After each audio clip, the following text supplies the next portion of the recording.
Intéressons-nous maintenant au système de maintenance de Clarisse.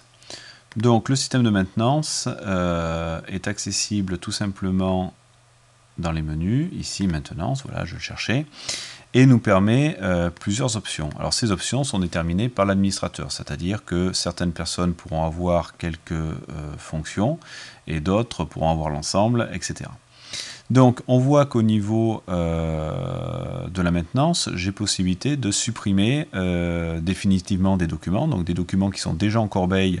Si je veux vraiment laisser aucune trace, j'ai possibilité de les supprimer. J'ai possibilité également de restaurer des documents dont je ne suis pas forcément la personne qui les a mis en corbeille.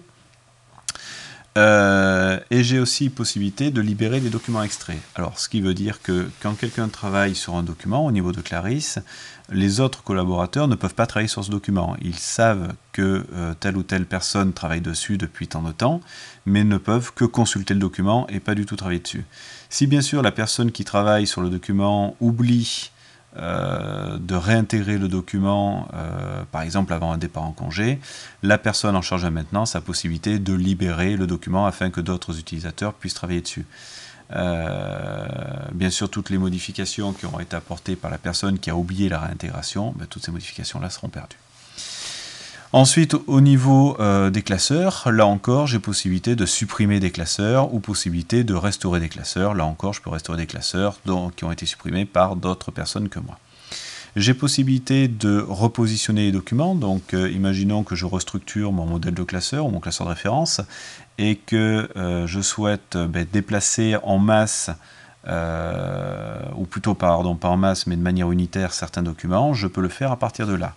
Par contre, pour un repositionnement en masse, eh bien, je vais utiliser cette option-là. Enfin, je peux réaffecter des catégories. Donc, si j'ai nommé une catégorie fiscale et sociale, eh bien, je peux éclater ma catégorie en catégorie fiscale ou en catégorie sociale. Et du coup, prendre certains documents et dire, cela, ça ne sera que du social ou cela, ça ne sera que du fiscal. Donc, les personnes en charge de la maintenance ont possibilité d'avoir tout un tas d'opérations qui peuvent être menées, qui vont permettre tout simplement de gérer au mieux les documents dans Clarisse. Là encore une fois de plus, c'est très simple à utiliser et ça reste surtout très efficace. Voilà.